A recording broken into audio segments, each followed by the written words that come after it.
A very good afternoon and welcome along to today's Light Bite Lunch. We hope to have a fabulous lineup for you. We're just having some technical issues with our guests here, but we will very shortly have some guests joining us. We're going to be joined today by Coll from Lite and Leo, who has a lot to tell us about all the different things that Leo can do that so many people don't know about. We're hoping to be joined by Dermot McCarthy from Under the Rainbow. Dermot is a psychoanalyst and is going to talk to us a little bit about mental health following lockdown. Also joining us will be Aideen Ginnell from Cicero AMO, who's going to tell us all about the Creating Our Future Roadshow. So we do have quite a busy show lined up. Before we start, I would like to tell you all about the Micro Business Awards. The finals are on Saturday week. And for anyone who would like to be part of the screen audience through Zoom, you can go to Eventbrite and just do a search for Micro Business Awards to book your ticket there, and then you will be sent back your link. And then from there, then on the night, you join the Zoom wall. And for those on the Zoom wall, there will actually be a raffle as well. We have some lovely prizes that have been sponsored. And of course, if anyone else would like to sponsor a prize, you can indeed do so. The awards on that night also, we are going to talk more about next year's awards and what the plans are. And we will be revealing what everyone is asking. Where are we having, when we go back to live events next year, where are we going with them? And I'm delighted to say that I now know that information and we will be revealing it on Saturday week. We're meeting with the hotel next week to dot all the I's, cross the T's, and we'll be ready to go then. So hopefully, as I said, our guests will be able to connect in very shortly. They are working on a technical issue there at the moment, but they should be with us in the next couple of minutes. In the meantime, I will say if anyone would like to appear on the show at any stage, we're always more than happy to promote small businesses. That's what we're here for. And there's no charge to appear. It's all done virtually. So you'll be able to be part of the show, discuss your business, discuss the topics that matter to you. And we do have a very special budget show coming up on the 14th of next month, which is bizarrely enough is only a matter of weeks away, following the budget on the 12th, where we will be digging deep to see how are you better off. So again, if you would like us to include your personal circumstances anonymously, just drop us an email in the meantime with your circumstance and what the position is. And from there, then we'll deal with all the issues. I see Maggie Garrity there from Mayo asking, what am I expecting to see in the budget? Personally, I think we have to be a realist about the upcoming budget. There's been a huge amount of money borrowed over the last year and a half in relation to COVID. All this money is going to have to be paid back. So there's going to have to be cuts made somewhere. Exactly where is the right place? Everyone can give you an argument as to why there should be cuts, but not from their earnings. I personally don't think it's going to be a very painful budget, but I don't think it's going to be a bonanza of previous years that we have seen. So it's up in the air a little bit in that regard, and we'll just have to hope and pray that it's not going to be too bad. Again, there's a lot of talk about an increase in minimum wage. That could have a very bad knock-on effect unless they get the tax brackets right. Because what you're looking at there is if somebody was to get a 30-cent increase, suddenly then that could push them whereby they are now paying universal social charge, etc. So all the bands on those are going to need to be looked at. So that's more or less on that side of it. Right? I think we've managed to get Dermot now. Is that working for you now, Dermot? It is. It is. It is Great. Indeed. Great. Well, we are live at this stage. So what I'll do, Dermot, I'll just give you a couple of minutes there to actually introduce yourself and tell people what it is you do and that type of thing. Yeah. Hello, everyone. Great to be part of this podcast. My name is Dermot McCarthy, and I am the CFO of Under the Rainbow. But about, the last recession that actually happened was that I was an accountant many years ago, and lost my job, but sought help. I suffer from mental health, and lo and behold, here I am. I am a psychotherapist, but also my accountancy experience comes in very handy as well, because I'm now CFO of Under the Rainbow also. So yeah, that's a brief and really passionate about what I'm doing now, and it's finding what life throws a curveball at you. Many years ago happened to me, and here I am, and it's an honor and a pleasure to help many people like myself many years ago who were lost and help them empower them to be who they are. So that's me. That's great, Dermot. Thanks. And Carmel has managed to get in to join us as well.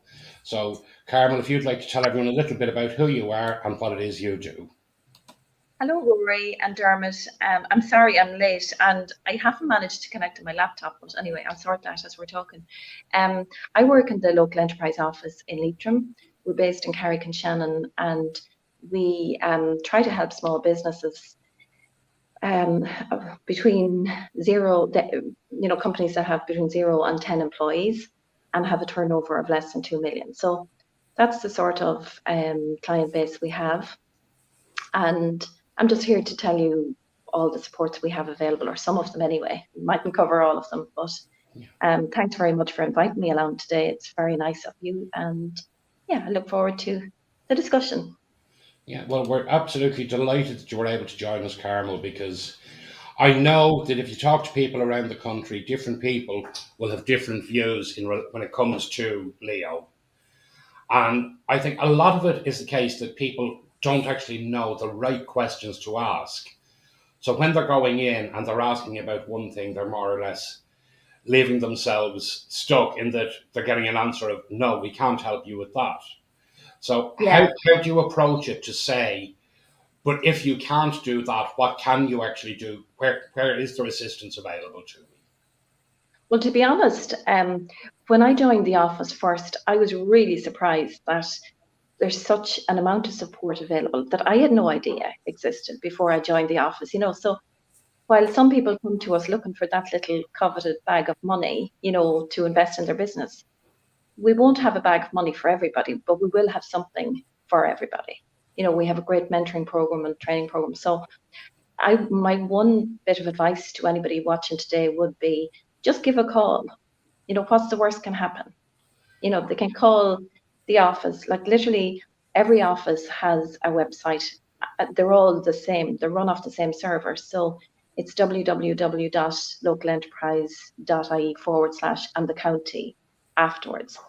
So it's very easy to get into the local enterprise office in your own county, and there's a phone number there. So I would just advise you pick up the phone and make that call, because there is a lot there. And in that regard, the supports that are being offered, does every county offer the same supports, or is it a case that there may be some supports that some counties offer that others don't? No, pretty much we're all the same. We all offer the same. We're governed by the same rules. Now, because of Brexit and that, we had additional support. The border counties got additional funding. But apart from that, really, it's pretty much, universal in what we offer. I'm sorry now. Can you hear me properly? I meant to ask you. We can. Absolutely perfect. Absolutely. Loud and clear. Which is great. Dermot, I know from your own history there that, as you said, you found your way by chance. Or probably the best way to describe it is when things seemed at their darkest is actually when you found the right path for you. Rory, that's a great way of describing this, even when I look back on it now, but it was. Now, no disrespect to Rory, you're a great accountant, as you know, but my career, I knew I shouldn't be there. I know there was always something in the background, but it was. Now, as I said, in the last recession in Ireland, that hit Ireland, was horrible. We were all, I'm sorry, at that age, it was really, I lost my job overnight, and I did go voluntary for it. Absolutely, I went for voluntary redundancy. But thinking that, I'm a qualified accountant, I'll have no problem getting a job. no problem whatsoever. But it took me about 6 weeks to get another one, and then it was like, okay, this is part-time, I'll do fine. That ended. Then another year, it took me to get another qualified job, and I really qualified accountant role. But in that year, I did suffer from mental health, my issues. I went down, and I had the brave step to say, oh God, I need to go to a therapist. Because I wasn't coping very well, and luckily my friend at the time as well, and he was actually going to a therapist, and I heard about it, and we met purposely, and I was like, can I have the number? And I rang, and it was the best decision ever. I still remember to that day going, and lo and behold, I built my confidence up, got my accountancy roles again, but then I had an interest in therapy. Yeah. Really a fantastic interest in therapy. And I reached out to my therapist at the time, and I was going, how did you start this? So she gave me a certificate course to do, and I started, and look, here I am. And it's funny how life, like I just said, or in the depths of despair, I found what I was supposed to do in my life, and it was really, really incredible. And I said, Rory, it's funny how things happen. I'm now the CFO of Under the Rainbow. It's thriving social enterprise. I am using my accountancy skills. I'm actually helping other therapists as well because therapists don't really, they're terrified of numbers. But it's all, and then I have an absolute passion for what I'm doing now. And then it's rolling into workshops. So it's funny, you're right, Rory, in the depths of despair. And that's anybody listening out there as well who may be struggling, and when we were talking about we're coming out of COVID here now, and I'm absolutely seeing it, that our queries now have shot up. I do have my own for Under the Rainbow for therapy queries. I do have my own practice in the voice as well. I'm now booked up, some of my colleagues. And there's a lot of people querying, like looking for help as it comes out of COVID. I think I should interrupt you there for a couple of minutes, Dermot. Go for it. I know Aideen, Aideen Ginnell was able to join us. Hi, how are you? Can you hear me okay? Hello there. I know she is under pressure for time. How are you, Aideen? Thank you so much for taking the time to join us. So what I'll just do is I'll give you a couple of minutes, Aideen, to tell us a little bit about yourself and what you do with Cicero, etc. Yeah, no problem. And you can hear me okay, yeah? Yes, we can. I'm on the road here at the moment with the Creating Our Future, which I'm going to tell you about now in a minute. So I'm actually in Clancy's in Cork here, so hopefully it's not too noisy. But thanks a million for having me on, Roy. I really appreciate it. Now, I'm a director with a company called Cicero AMO. We're public affairs and communications company based we're headquartered in London, but we have offices in Dublin and Brussels, and we're part of a bigger media organization called Havas, which is a global organization, I think, with offices in nearly every city in the world. But yeah, we run everything from PR accounts for what we're doing at the moment of Creating Our Future. We do PR for Enactus, which your last speaker might know of. Enactus social enterprise program. We work for companies like PayPal, and we work for some SMEs, trying to help them with launches or trying to help them kind of, get the word out about particular initiatives that they're involved in. So it's really varied. And we also do government work. So we do policy analysis, political monitoring, political intelligence, things like that. So is that enough of background, Rory? Yeah, that's absolutely perfect. That gives us everything there and gives everyone an opportunity to know who you are and what it is. So, sorry, Dermot, it's just, as I said, I know Aideen is under pressure, so I'm just going to skip over to the Creating Our Future Roadshow so we can hear about that. Yes, no problem. Go for it. I'm interested to hear. Brilliant. Thank you. So we're working with the Department of Further and Higher Education at the moment. It's a campaign called Creating Our Future.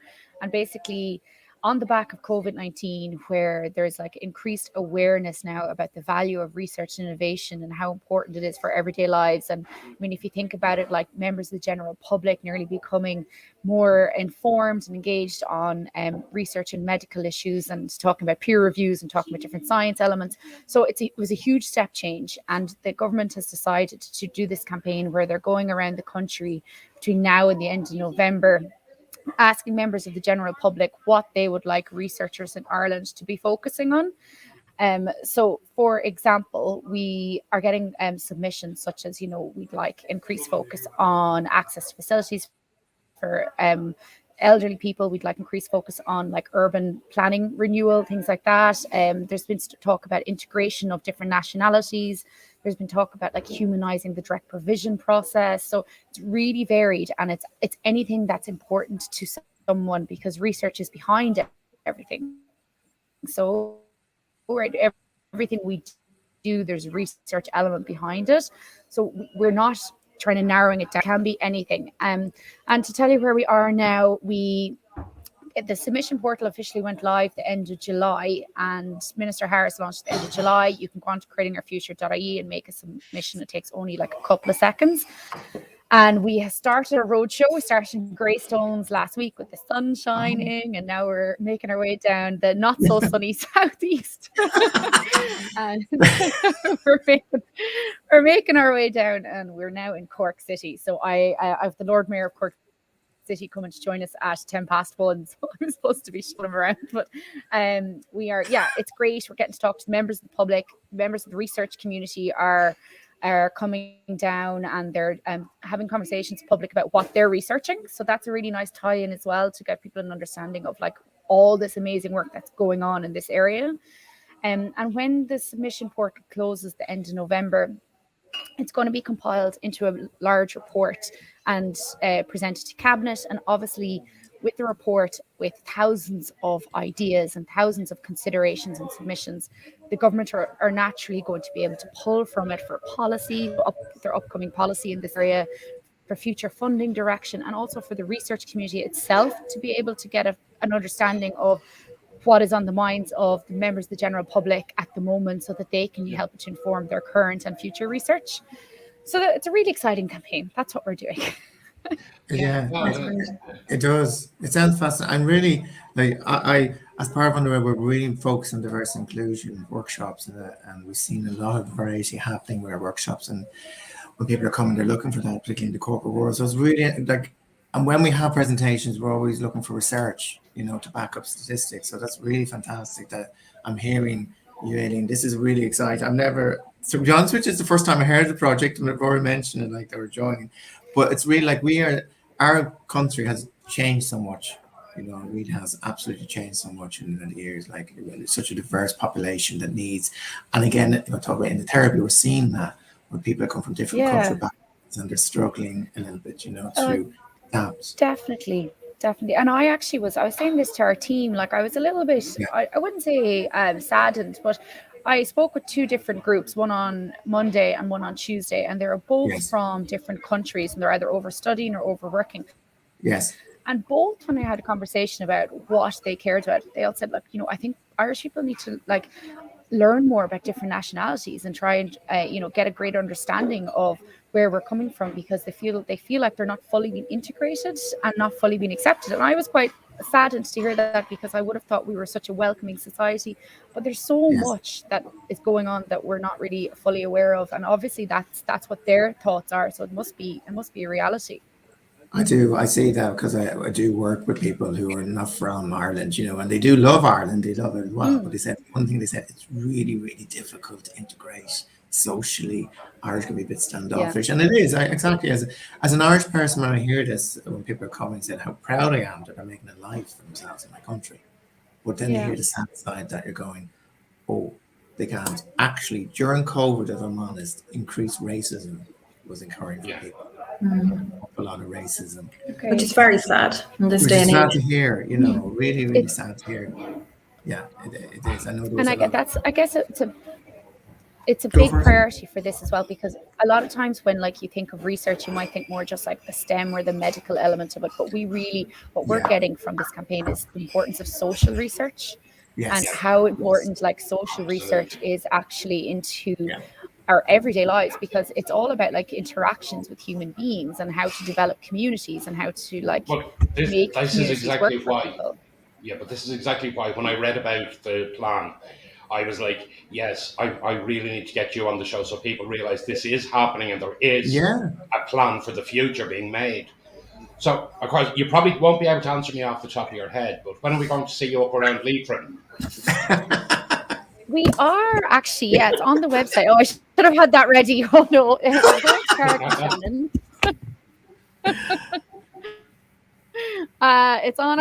on the Creating Our Future website. All the locations are on your events. All right, but because I will, did I will try have and a get look that on it, and up for- I should did have have a that look. ready. Oh. No, well, I did have a look on the site, and I couldn't actually see Leitrim on it. So Oh no. Oh, Sure. right. You'll have to Okay, so rectify that straight away, it's Aideen. definitely, yeah. Oh, yeah. It's not. You're right. It's not on the website, so it must mean that the council haven't agreed the final location yet. That's what that means. don't worry, Carmel will put you up in the booth. I'll sort you out. Yeah. Okay. Are you all based in Leitrim? Are you? No, I'm Dublin.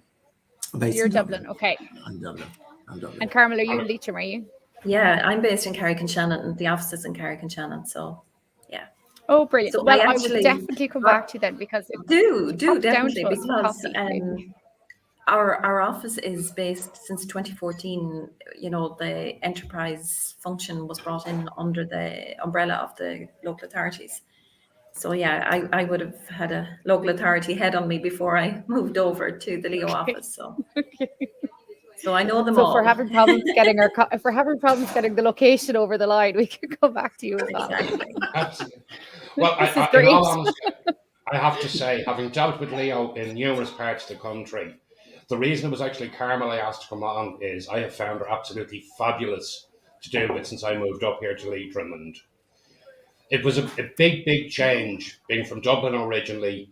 I was living in Arklow, and then I came up to Leitrim, and going from a big town like Arklow to a small village in Leitrim, it was quite an experience. But Sure. the supports that have been there from Carmel have been absolutely fabulous. Not just with things like this, but also with the accountancy business, with the micro business awards, any support she can offer, she's always more than happy to. And I actually just see, Carmel, we actually have another comment from Maggie in there in relation to Leo, that she's really benefited from the training provided by Leo. So that's nice great to to hear, Maggie, because the thing about the training, it's a movable feast. And if you look on our website any day and you don't see something that you want, just give me a call. You know, give a call into the office, and because we're putting on what we think everybody wants. If it's not what they want and they want something different, that's not a big deal. You know, we can source it, you know. We have a lot, actually. We have TikTok for business up there at the moment. Oh, do you? It's a new big thing. Oh, So, Wow. my ears. I have to Seriously? spot that one, Carmel. I'm going to have to go searching because that's what I want to do. Are you serious, Carmel? Because my colleagues at the start, like, I got obsessed over they were slagging me a bit. Jeez, you're obsessed with TikTok. But it helped again with the mental health. A lot of people were let go and all that, and they got onto TikTok, and TikTok's brand has really changed. Even when I'm saying TikTok, way back then it was like a children's app. Yeah, It's changed now. Yeah, Coll. So it's funny because Ryanair are using it to great. Yes, and yeah. If it works for Ryanair, it might work It's for work. everybody I else. think it's going to work from the Rainbow, because we're actually going to be looking at our social media strategy, and definitely TikTok's on it because our politicians now are on it. Since Sinn Féin popped up, and I went, oh, jeez, that's interesting. Oh yeah, there's a Mr. lot. Harris is on it. Yeah. Like Yeah. It really is. But it's Aideen. good. It's good to try new things for businesses. That's the one thing. You can't Yes. just stay at the one thing because it has worked in the past, because it's such an evolving world that we just need to embrace change as much as you can, whatever you're comfortable with. But it's just good to check it, you know, and see. It might be for you, it might not. Because social media is a full-time job in itself. It is. My God. Yeah, Very Isn't it? much. It really is. Yeah. Oh my God, I don't know how the young people, I sound like an old lad, but the young people, I don't know how they do it. you know, I don't know how they do it. Facebook was enough. I'm just waiting for 200-300 years' time when man has become something with two massive thumbs just from doing this all the time. Oh, I know. Yeah. I think so. But it's definitely, and I must say, I went to Leo course, and they were great as well. Particularly, I had the finance background, but I know people when you went who don't have the finance background, it was a great support for them. So Leo is great for any small business out there, like, to get support, but structure at the startup, because it can be daunting. It can be daunting, and the thing about it is you can't be an expert in everything. No. And that's probably the best thing. If you have that realization early on that you can't be an expert in everything, and you don't need to be. You need to be good at what you're good at, and then look for advice on the other bits, you know. But that's it. I think it's equally important when you find out where your strengths don't lie, is don't be afraid to ask for the help in those areas. Coming and looking for help is not a sign of weakness. Not at all. No. And even to look at it on a practical basis, if you're worth to yourself, whatever service you're providing, if it's, if you're charging, say, €50 an hour for it or whatever it is, well, it doesn't make sense for you to waste your time on other things that somebody else can do at probably a cheaper rate for you. Do you know what I'm saying? It's all about economics too. So that sort of thing, you just need to weigh up and box clever, and do what you can do with your time and use your time wisely. Absolutely, Carl. And again, like just as we're coming out of COVID, right? And it was a horrendous time for all of us. Like now we're coming out of, please God, October 22nd, who knows? But this was an opportunity for people that I'm seeing now. Like they may have lost their job, they may have been made redundant, whatever. But now they're seeing that they have opportunities. Yes. Like we saw that, we see this in Rainbow. Like, and when I started as well, and started COVID, my practice in the voice, I lost 7% of my clients. They were terrified of online and they didn't know what was going on. But slowly but surely they came back. So now we're booked up and the rain is driving. So and again, I'm working with people in the world as well, in corporate world and everything else, who are now finding opportunities that they never had before. Absolutely. Isn't it? It's really, it was horrendous. Don't get wrong. 20, can you believe how far? Is it 20 months now? I don't know. Yeah. It's shocking. Quite a time. Now, Aideen, I know you have to run off, but before you do, we do have to ask you the question that every guest gets asked. Okay. And that is, what is your favourite light bite lunch? Well, I think I'd have to say homemade soup, because I'm just after having it as a light bite now here. So, yeah, no, Right. I actually do think homemade soup, it's a light bite. It's very tasty. Yeah. Any particular flavour you prefer? Any particular type of soup you'd go for? Is it vegetable? I'm a vegetarian. Right. Oh wow! My mother's homemade vegetarian soup. Yes, absolutely. That's Can't perfect. beat it. Absolutely. Well, listen, thank you so much for taking the time today. Can't I beat do it, know the exactly. pressure you're under. And what I'll do is I will put up the link. Like after the show, I will put up the That'd link. be fantastic. Yeah, because like I to the said, page so that everyone can do it. And I'll ask anyone, of course, if they're looking for any assistance with anything to get in touch with you. Yeah. Brilliant. Yeah. And we'll see you in Carrick and Shannon soon. Yeah. Okay, We'll have the thank boxy ready for Definitely. lunch. Okay. Okay. Nice to see you. See you Thank again. you so much. Thanks, Aideen. Okay. Bye. Bye. Bye. Bye. Now, and thanks very much to Aideen, because as I said, I know she is under huge pressure because they are literally doing 2 counties a day. So she does one county in the morning, drives on to the next venue to do another county that afternoon. Wow, that's very And fast they're- paced. Well, I mean, they're doing that 6 days a week at the moment, so I Yeah, really it's do mad. appreciate her managing to take the time. So what we do, if it's all right with everyone, we'll jump back to you, Dermot, to talk about the mental health following the pandemic. Oh, yeah. Where you were talking about the fact that people, that have people got to the point yet that they're saying there is a realization that this isn't going to last forever, but the precautions still need to be taken? Have people got to the point that they're feeling angry now, and if the words lockdown are even mentioned, they could go off the deep end? I think in general, no, some people are actually accepting that this is, we have to live with this. There's it's part of our life, some people are saying. But the thing that's mostly happening with people now that I'm coming up with is actually people who are working at home, who were told, this is probably the anger now that I'm seeing. They were told to start a pandemic, they were going into their office, and then they were told, go home. No warning, you have to go home. COVID outbreak, so they went home. They got used to working at home. Some people didn't want to work at home, and they were afraid of it, and they were worried about it. And then they actually got used to working at home. They prefer it. Now they're told to go back. Yeah. And they don't know.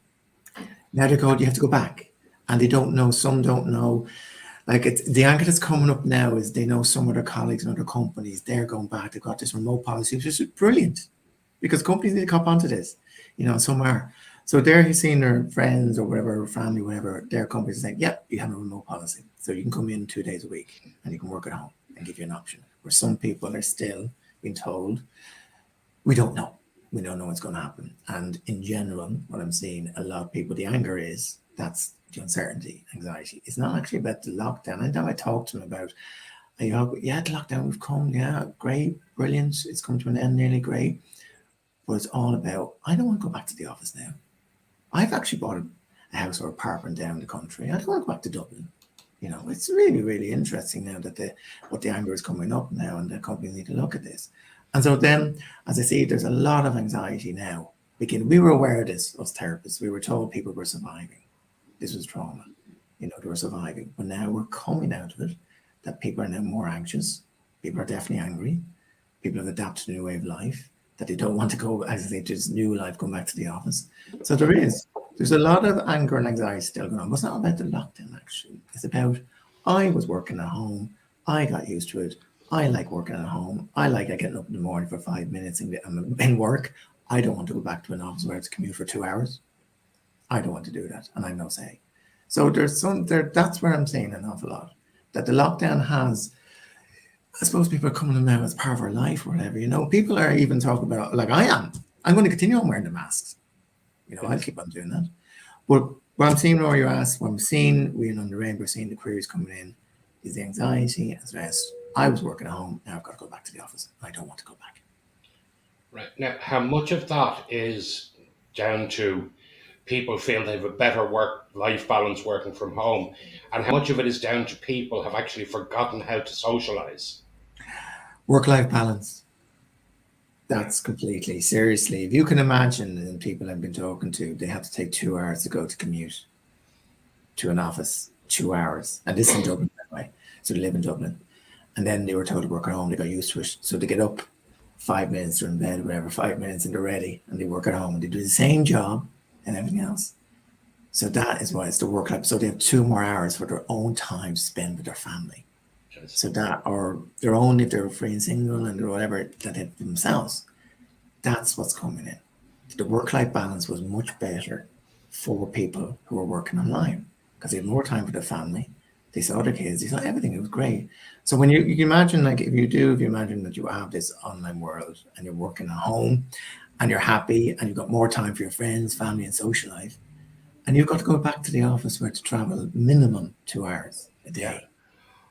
Again, I mean, what I'm listening to, and where the concerns are from employers in relation to putting in this blended working, is how long before somebody lodges a claim, right? Oh, my employer didn't give me the right type of back support for me to sit at the table at home. And this is why they're saying, we have all of that here in the office. And that's why we want you back in the office, even 3 days a week or whatever it may be. But it is actually, unfortunately, the claim culture is the biggest fear that I'm hearing back from employers, right? Because again, and I've done it among some of my own clients where they have employees, and some have said yes, they're happy to let them continue working at home. They've downsized their offices, etc. And others have said no, that we're far too afraid of these claims occurring, right? And that's why they're saying, because their insurance only covers them. But the other big fear out there is, now that this is all over, where a lot of leeway was given in relation to GDPR and information being taken outside of the business, now if this is on somebody's home computer, is there now going to be a GDPR issue? So there's a couple of interesting courses you could try and put together if you have any solutions. Carmel. We have rolled out the GDPR, and it's always something that's problematic for everybody, for businesses, and we actually do run it. And actually, I must schedule one between now and Christmas, because it's not something that you can do and then move on, because you need to be constantly scrutinizing your practices to see, are they watertight, But that whole issue with work-life balance and everything, there should be a way around it. That the employee can sign something, or waiver some, that they're not going to lodge a silly claim over whatever it is in the future. Exactly. Because it's sad, because definitely the whole work-life balance thing, once you're a parent, you do feel guilty if you're spending hours and hours away from your kids. That's just the nature of human beings. So if at this point that, you know, companies have seen that there's no downturn in productivity because people were working remotely, well, surely there's room for communication there anyway. If not, you know what I mean? Some kind of a 50-50 arrangement or something that suits both parties, you know? Well, I mean, Absolutely. as the evidence has shown, productivity actually increased. Did it? Yeah. The actual evidence, the statistical evidence shows that productivity in general increased when people were working from home, because people were still getting up at the same time and were getting on before they started to clear the email backlog, etc. Right? And they were working until almost the same time as they'd be getting home in the evening. So people were actually working longer. I would say so. And when people are content as well, Yes. you know, that they don't have to be worrying about the commute and what the traffic is going to be on the M1 or whatever it is, they can be more focused on getting on with the job, you know? Oh, sure, Well- that's my own. When I worked in a corporate environment as well, we were traveling. Like sometimes on the N50, it was. And I'm living in Dublin and going to an office in Dublin, and sure, sometimes the N50 was a disaster, and you'd be absolutely stressed going in before, like you'd be wired up, and then it take an hour or two to come down. You know, Yeah. so it is absolutely. When people are working at home, they didn't have that commute. Yeah. You know, Well, and I you're mean, right. When you're happier in work, you'll be more productive in work. Definitely. Well, I've actually spent this week on the road. Yeah. It's funny because as Aideen was arriving in Wexford yesterday, I was actually leaving Wexford. But no, and I had a case whereby my morning was running absolutely brilliantly. I was 3/4 of an hour early leaving Goatstown to go to a meeting out at Bewley's at Dublin Airport. And I was like, I'm going to have time to sit down, have a bowl of soup, have a sandwich when I get there before my meeting. And of course, the fun of Dublin's M50, I was 4 minutes late arriving. Yeah. Yes. There you go. Yeah, and there's such an amount of stress involved in that. Whereas if you can just do your thing remotely, there's a lot to be said to it. Like we do all miss the human element. But That's at the same Yeah. time, everything is very much doable these days online. Yeah. You know? It is. Well, I just say Absolutely. on the question of productivity there, when working remotely, I can well believe it, I get emails from people at 9 p.m. Yeah, I would agree with that. And that's my own story as well. That like when you're working remotely and you're, I don't know, instead of a business and self-employed and all that, you work your own hours, you have more freedom actually. You do. I think so too, but I think the organization wins in the end because, well, you would certainly, if you're commuting 2 hours to work, you'd never go back in at 8 o'clock for another stint at it. Whereas if you're at home working remotely, well, I've often done it that I'll open up at 8 o'clock and say, well, it's only for half an hour, and 2 or 3 hours later, I'm still, but at least I'm present. Do you know what I mean? I don't feel like anybody's losing out on my company because I'm there, and if anybody needs me, do you know, that sort of way? I did that last I probably break the mold in that regard, in that I am a self-confessed chronic workaholic. And I was working 17, 18 hours a day, 7 days a week. And what I've actually done now is I actually have taken all laptops, all computers out of the house. And they're in the office. Now, okay, the office is only 10 minutes down the road if I really need to go and do something urgently. But when I'm at home, that's it. I'm not dealing with now I may get an email on my phone and I might reply to them and say, Grant, I'll deal with it when I'm back in the office. Mm-hmm. But I've put that divide in purely because my health suffered from it. I ended up spending several months in hospital with septicemia. Yeah. Largely through exhaustion. Yeah. So keep going. No, Rod, I'm glad you brought that up because working at home, and even people now who are struggling, who know have come to me now, who are struggling still working at home, if they don't know how to put the boundaries in place between work and personal life at home, working at home. You know, and it's even the simplest thing. When I went to a workshop, and I wasn't Leo, but I'm sure Leo, you've done this many times for self-employment.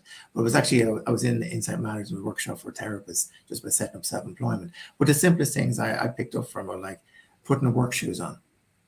you're working at home. Now I live by myself and I have 2 apartment here, so this is where I work, and I put work shoes on. This is what I wear for work, and so then when the work day is over, take the shoes off, and I take the shirt off, and everything else, and I go into my casual. And my mindset is I'm now in and finished work. Yeah. So when people are talking, when I'm talking to people, they look at me with 4 heads and go, "What? What are you on about?" Yeah, give it a go. And one person did it, and a few people actually, but one person particularly said to me, "My God, Dermot, I was joking with my friends. My therapist is telling me how to dress for work. My God, it did work really well. Yes. You know, I got really into the habit of putting boundaries in place."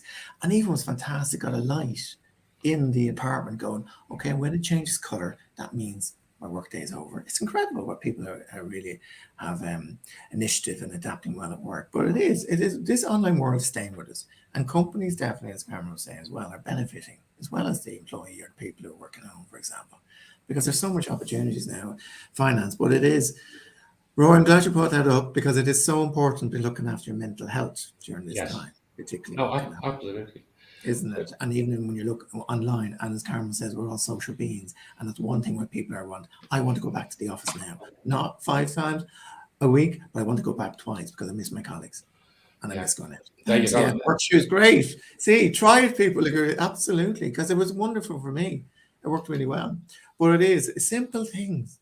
It's the simplest things to put boundaries, because this online world is staying with us, and our company Under the Rainbow benefit immensely from it. You know, we got a lot of workshops online, and our clients, like we were talking about diversity inclusion start, like I'm passionate now here, I'm on a roll, but really this online world has opened, in therapy sense, has opened the world to many people who couldn't avail of therapy. Yeah. You know, couldn't avail of therapy. Really, really fantastic was. And then companies as well, they can hire people from diverse backgrounds, you know, who probably people. It's probably easier, Dermot, to do therapy online because you know how there's a stigma still attached to mental health and everything that goes with it. So it's probably people are finding it easier that they can speak to you online and they're not worried about meeting you on the street around the corner, you know, because or people are you're seen going into a therapist's office. Exactly. Yeah. I have a supervisor based in a part of the country, outside Dublin, and stories he tells me about people who are just, "Oh no," they drive up, "Oh no," you know, so and so down the road, "Oh no," and they drive away, because it is. I know, I maybe joking about it, but I know with people, it's mental health can be very sacred, and this is what it's all about. The online world give people an opportunity to go to a space that's sacred, that they feel safe to talk to. And it's incredible when I'm talking. Some people say, "No, I'm glad I don't have to go to a therapy center and sit there and feel there's something wrong with me. I can sit in my own bedroom and talk to you, you know, online and feel safe and secure." And because when I'm talking to people, I said, "Can you talk freely to me?" I said, "Yes." So it's giving people, you're right, Carmel, the mental, it's still in our country, it's getting better, you know, the mental health. People reaching out for, and this is why I urge people now as well, because we're coming out of COVID and you survived during this COVID. And there may be stuff now happening. People are experiencing loss an awful lot now. Like they had, particularly I'm thinking of college students, had a year off taken away from them. You know, that's now coming. "Oh my, we're all back to this normality. I didn't have this fresh year. I didn't have this. I didn't have the job." There's certain things people are realizing that they missed, that the COVID took away from them. So again, when they reach out for help, online world is really, really great for them. The benefit of going, not going to a therapy center based in Dublin, sit there, go, "Oh no, I can contact you online anywhere." And Leo, and I know you can only speak in relation to Leitrim, are you going to continue doing online, Carmel, or are you going to go back to? Oh, definitely. We'll have a mix. Yeah. We will have a mix, because we thought, you know, everybody thought that we'd be further on at this stage of the year.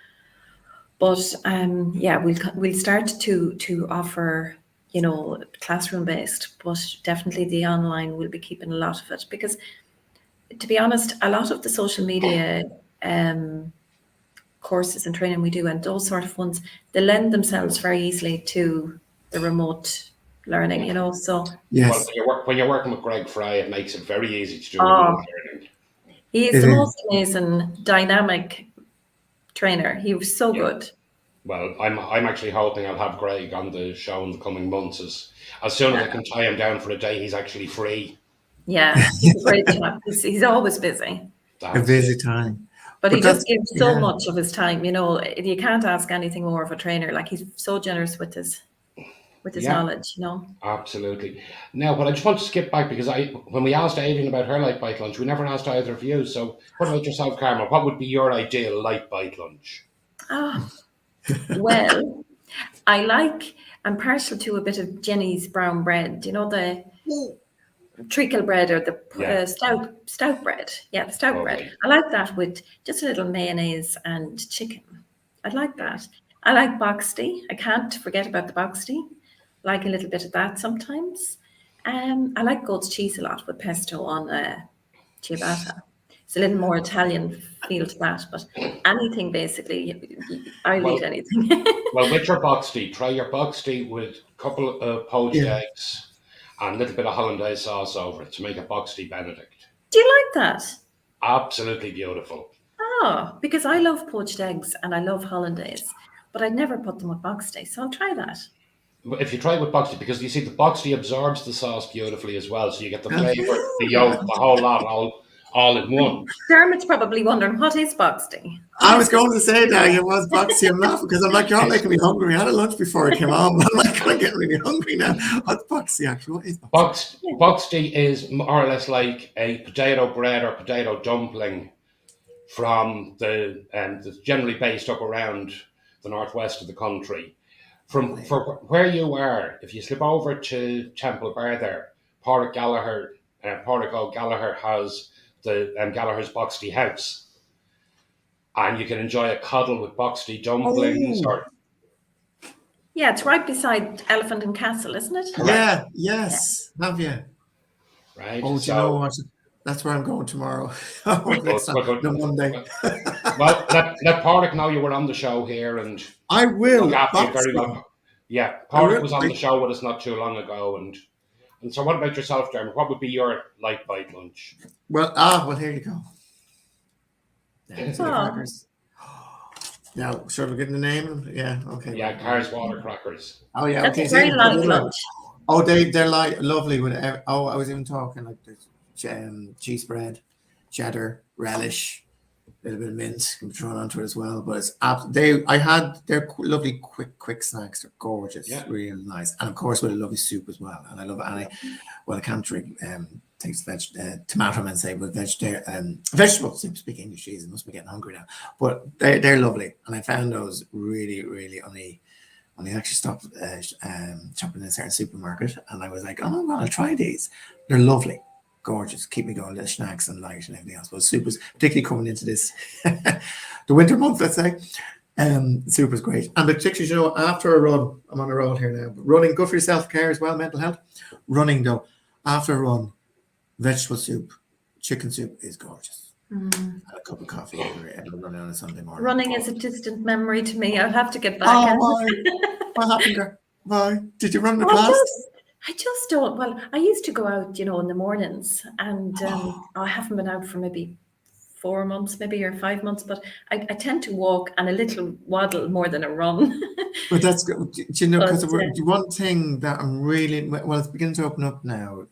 More road races are happening. But really, we're talking about, like, I'm in a running club here in Dublin Front Runners, and we're all beginning to miss the road races. They're beginning to open up now because running is so great socially, and everything else. But and it's great for my self-care. Carmel, because I run every Sunday morning, particularly like have to run on a Sunday morning. Brilliant. That's brilliant. Yeah, Carmel, do you run a 5K or something, or what? I would have in the past. I haven't, to be honest. I haven't done a whole pile in the last couple of years, but it's definitely something. It takes a couple of weeks to get back up a little bit of speed and a little bit of, I hear you. It does. And it's very quick. You can lose it too, isn't it? Oh, you can. And I'm not dishing walking. Walking is great as well. People out there who want to listen. Exercise is great. But running, I find, has been, I agree with Carmel. I found getting a new puppy gives me all the exercise I need. Good. Brilliant. We've a 13-week-old Labrador. Oh, wow. Who has already perfected jumping the doggy gate. So that gives me more than enough exercise in a day, I can promise you. Yeah. Oh, it's definitely.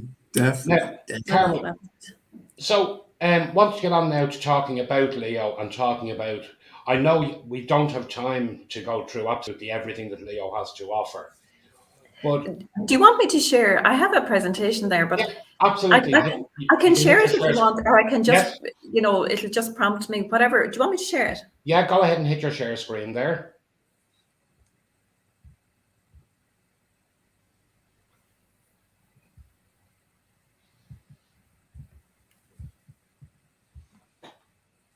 So you might get some ideas here as well, Dermot, for a couple of the other things you're involved in and getting other Yes. people involved. Because that's one aspect that we're looking as well, to look at training or people who are coming on board with us and everything else. So yeah, and I'm TikTok. I've learned so much today as well. TikTok for business, brilliant. I'll be looking at that definitely afterwards. And the research as well. Aideen was doing fantastic. Is that working for you, Carmel, or? Yeah, I think I'm nearly there now. No problem at all. Sorry, I'm not used to this fancy. Okay, yeah, it's my first time using this platform. Well, I came across. Good. It is. I came across StreamYard. There it is now. I can pop it up. There we go. Oh, lovely.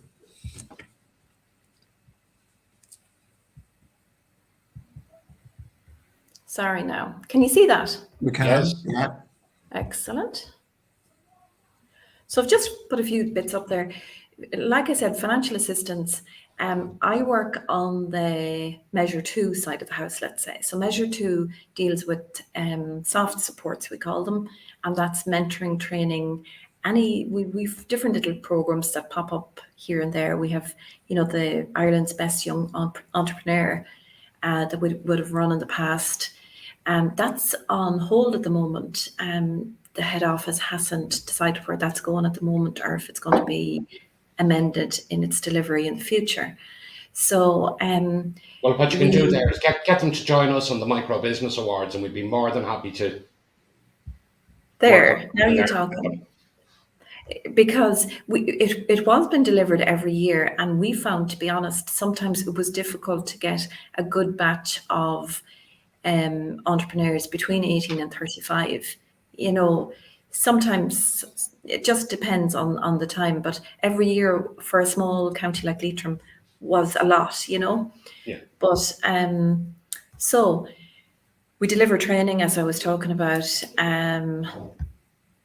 So I'm hoping it is the right one. Sorry. Sorry. So we have this is going all over the place on me. Sorry. Fine.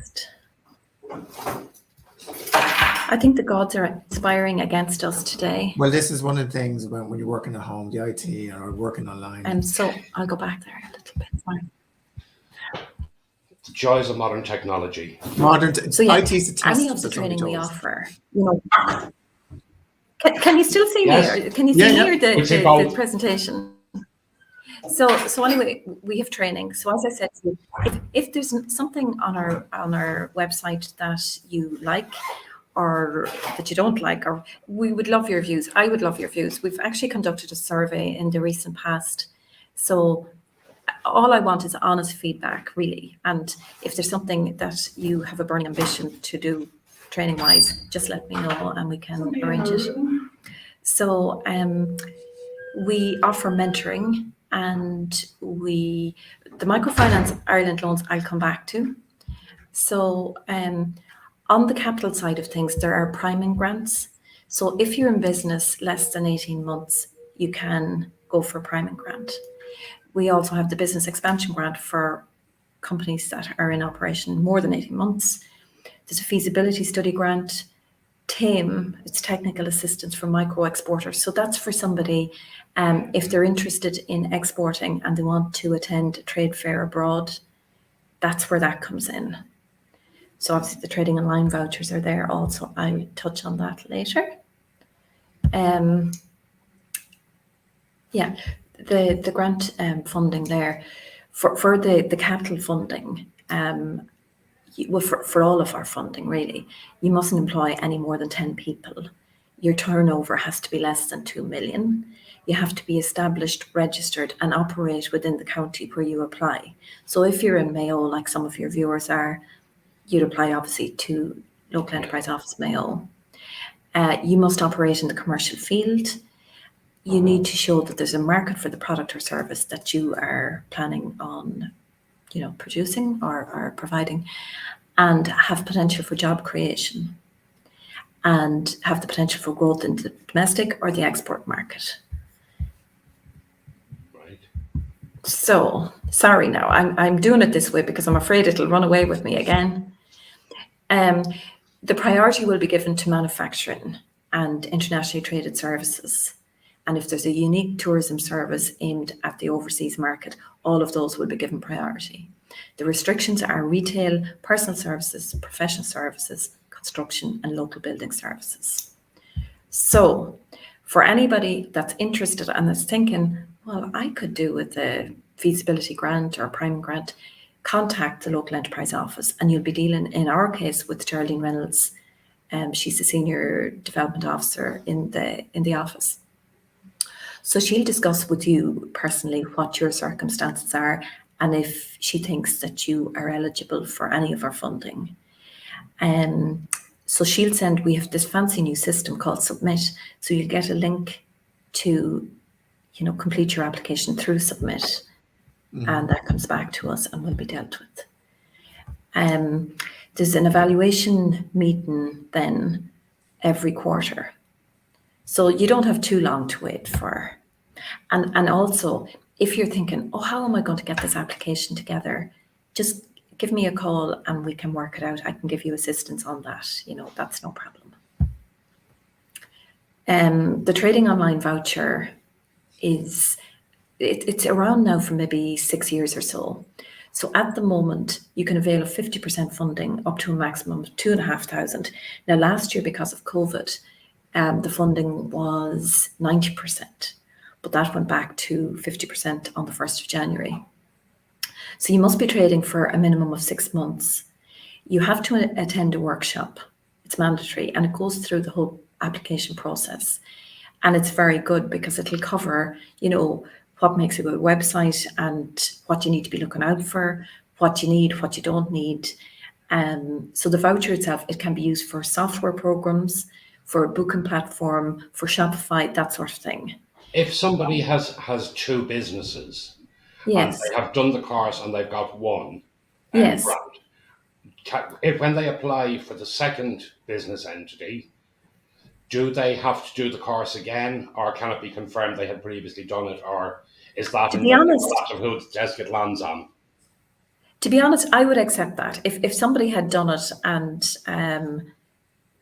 if they had done it before, that would be fine. If it's done in the distant past, I would say do it again for your own benefit anyway. Yeah. And they're delivered online, so yeah. Actually we've had one. To be honest, we're not running them as frequently as we did last year, because last year the demand was through the roof, so they were delivered at least monthly. But at the moment, the nearest date for a workshop in the region is the 13th of October.